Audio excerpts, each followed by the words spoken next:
All right, today I am joined by Ben Ronald, the content producer here at Klue, and the man behind the scenes that keeps this show together, keeps the lights on here at the CE show.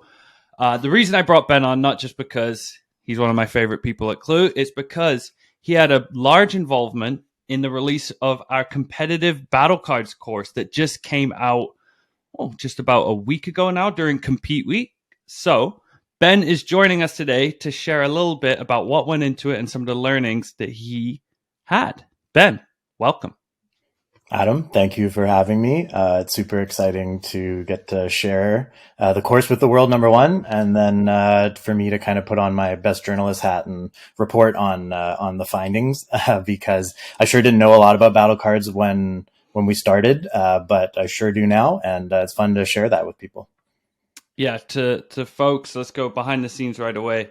Ben put on his researcher hat and dug deep here with a lot of Klue experts, customers, and really uncovered a lot of interesting insights into how you should be building battle cards. If you're starting from scratch, you don't know where to go, follow the steps within this course and you're going to be on the right track. But let's get right into the course itself, Ben. Tell me a little bit about it. What went into it? What did you learn so far? So the course is it's a 7-part instructional video series. So when we started the year as a marketing team and we thought, how can we produce sort of the educational content? We wanted to take a bit of a dive into that. And we already had this great series. We have this great series on our website, Competitive Battlecards 101, series of blogs with also a downloadable resource full of templates. And we looked at that and we thought, okay, well, we know this is popular. We know this is so valuable. We know people love it. So let's update this. Let's take it up a notch. But as we all dove a bit deeper, I think we really saw the opportunity to elevate the sort of somewhat sometimes stale kind of written, here's a blog, here's a template. We thought we could really elevate it in a bit more of an instructional, educational manner and say, like, here are the experts who do this day in, day out. Here's what they think about when they build battle cards. And instead of, you or me trying to sort of like record that and put it into some grand encyclopedic volume, we thought, let's just put a camera on them and let them tell the story. And so that's how we came up with the video series. Like I said, 7 parts. They're each about, like 6 to 10 minutes long. So we kept it pretty tidy. And you get not only a Klue expert taking you through the first 3/4 or so of the episode, but we've got industry, community experts, customers. It's really, really fun to watch, and it's all available for free. So it's been a lot of fun. It's a good point you made when we looked at the content, and like, I love templates and I love our battle card templates and they're super, super helpful, but templates alone won't help you build the best battle card possible. And I think that's something when you talk with a lot of the Klue in-house experts, shout out to our content team, the real content team, not us jamokes, the real people building battle card content for our customers. There's an approach, there's fundamentals you need in place and a mindset you need to have, and best practices really that you need to be implementing when you fill out these templates. So Ben, you wrote a blog recapping sort of the 5 learnings that you personally had. So people go check that out if you want a little spark notes on the course. Wanted to jump into a few of those actually as a teaser for people that want to get into this course. I'm sure people are going to be registering for this after the episode. But Ben, give me the first thing that you learned from talking with all of these in-house experts and customers.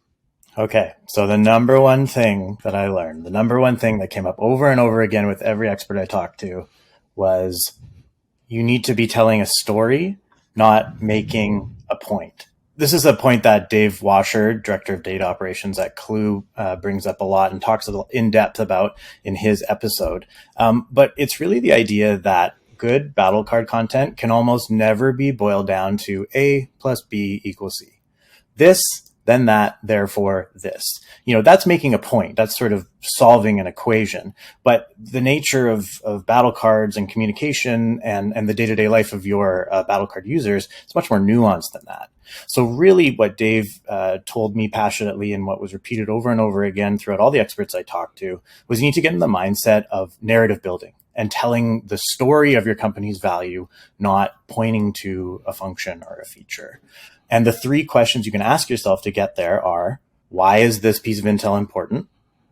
How do we address it? And where's the evidence to back that up? And if you can answer those three questions, which we'll get to later, if you're familiar with our no say show framework, you'll notice that there's a lot of similarities between the two. But it's all about thinking, what is the story I'm telling here? Don't think black and white. Think a little bit more gray. It's an interesting point there, because you want to, the battle card mantra is keep it short, tight, concise, which is almost synonymous with bullet lists, right? But bullet lists lose a level of nuance you mentioned and applicability. So keep it short and tight, but you still need to have that narrative woven in so that it is as usable as possible for your end users. You also mentioned something around more not being better. That was a constant theme that came up when you talked with folks. Can you explain a little bit?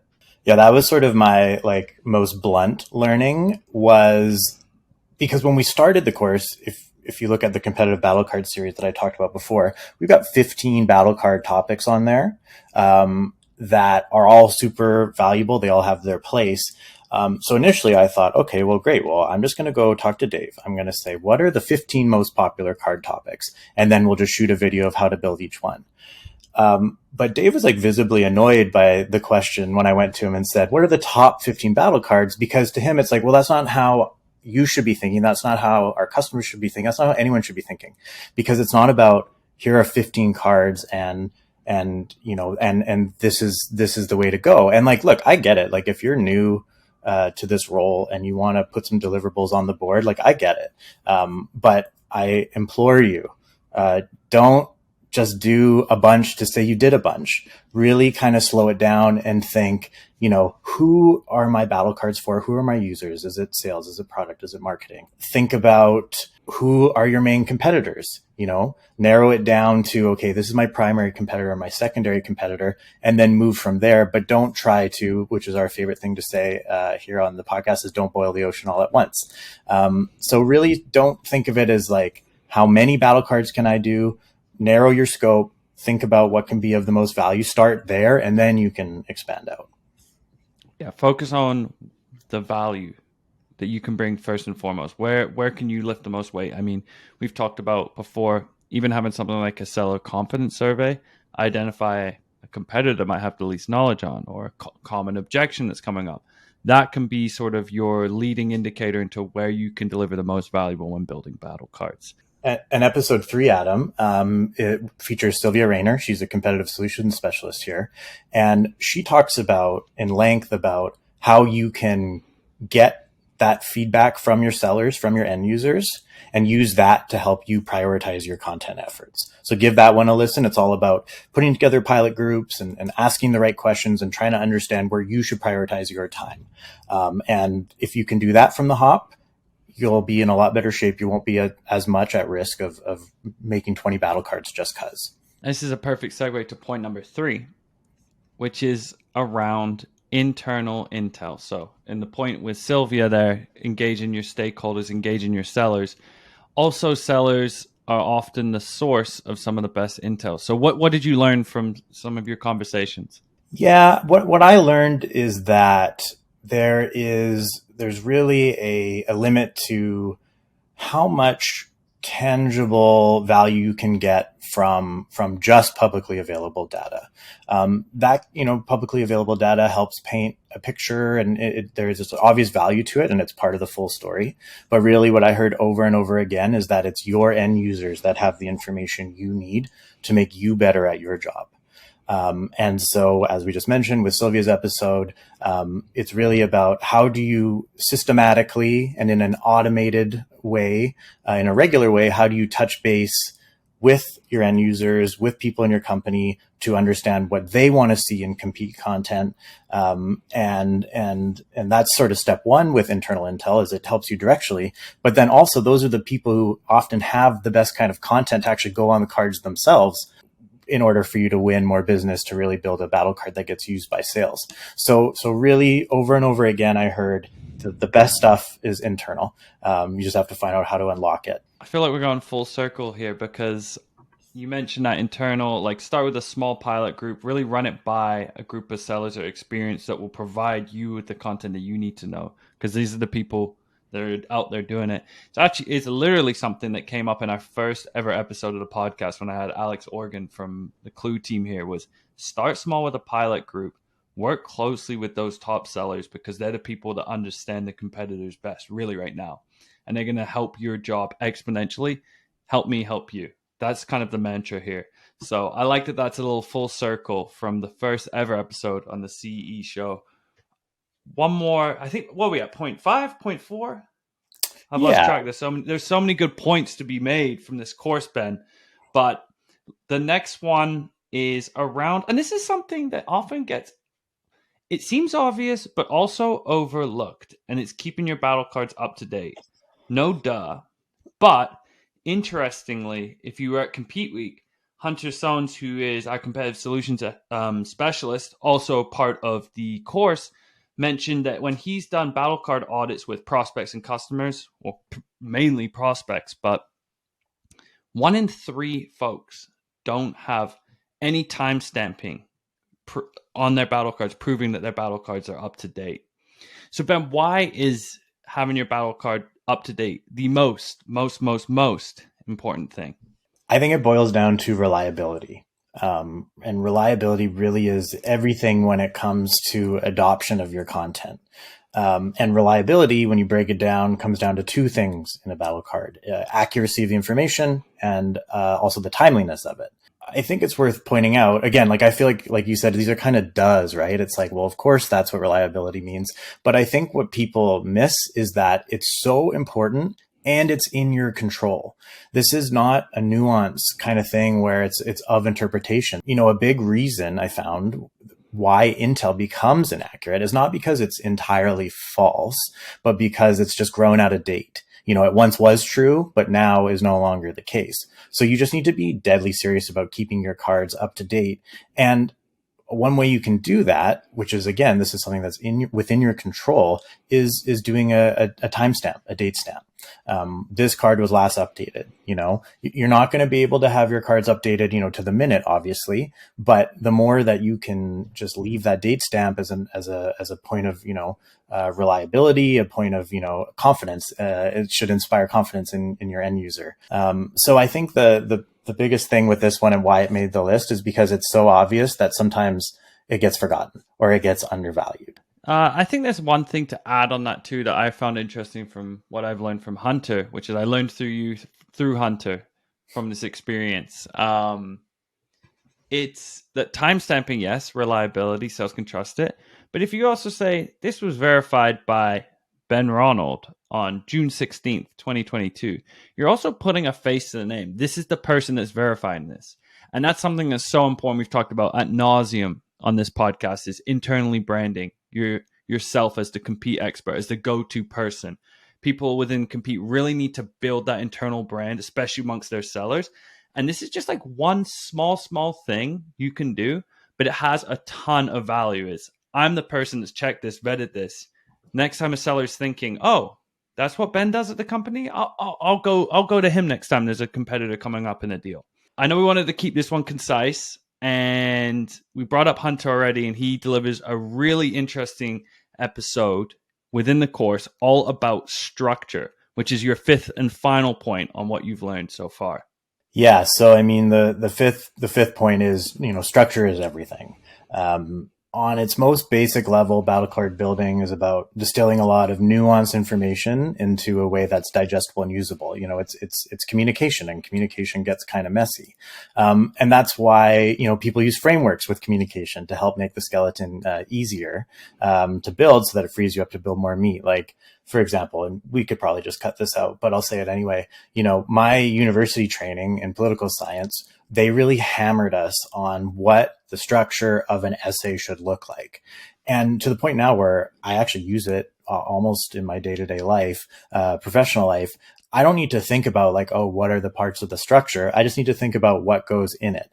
So that's the principle underlying this sort of structure is everything, is that it'll make you use your brain power to fill up the content, not worry about how it should be presented. And you alluded to Hunter before. Hunter is the host of the 4th episode, which is No Say Show. And it's a 3-part framework. And it's about asking yourself, what does your audience need to know? in order to best leverage the content on the card? What do people using your cards need to say in order to make your point? And then what do you need to show as evidence to back it all up? So, it's Hunter was on the show a couple episodes ago. He had such a great presentation at Compete Week. People are really latching on to this structure because it's so, perfect in its simplicity, and it really does make a difference. It really is effective. So go watch that episode, go watch Hunter's appearance on the show. Start thinking in terms of no say show, because it'll save you a lot of problems. Honestly, shout out to Hunter. He was a gold mine and is a gold mine for a lot of the expertise that filled this course and a lot of our content around battle cards. And one of the points he made, he did an audit looking at battle cards as the highest retention rate, the ones that are coming back, that sellers are coming back for repeatedly. He looked at the top 10 across thousands of battle cards, and every single battle card had no say show framework within their content. So the structure, yes, it looks good. As you start to apply it, it feels like, okay, this makes sense. But also the data is showing that end users like this format. It's easy to consume. So not only is it making you as a compete professional, as the product marketer trying to create this content, it's not only making your life easier, like you mentioned. You have to worry about the structure. You focus on putting the juicy insights within this structure, but it's also incredibly consumable and usable for the end user. I'm saying user a lot here.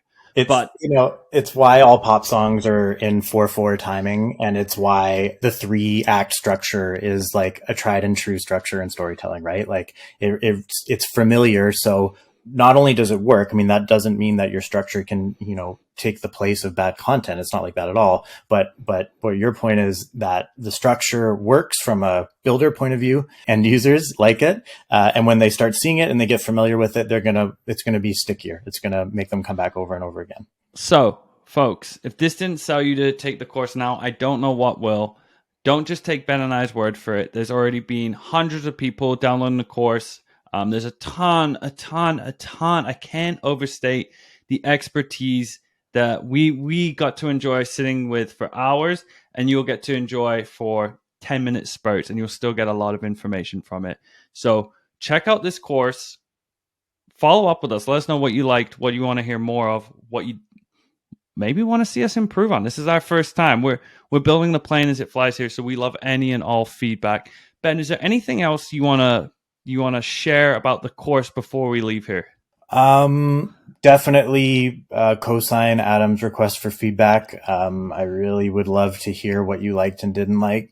So let us know whatever way you want to. Also, a little plug that, the course isn't just the highest of high level. We did really focus on making sure that the takeaways were tangible, takeaways that you can use. In 4 of the episodes, we actually go through, Klue experts and industry experts actually go through building 4 different card topics. So we talk about objection handling cards, we talk about pricing, we talk about how to spot them and why we win. So make sure to check those out, because they go through building a card, and you can see how that looks and how you can apply it to yourself.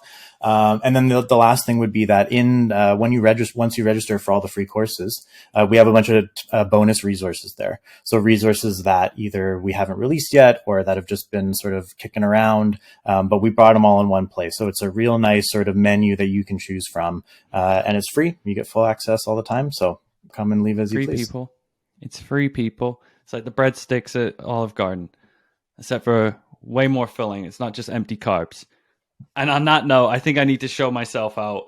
Ben, I'm so glad that the listeners got to get a lens into your world. It's a pleasure talking with you. I mean, I do it every day for hours on end, but I'm glad the listeners get to hear you talk and not just me.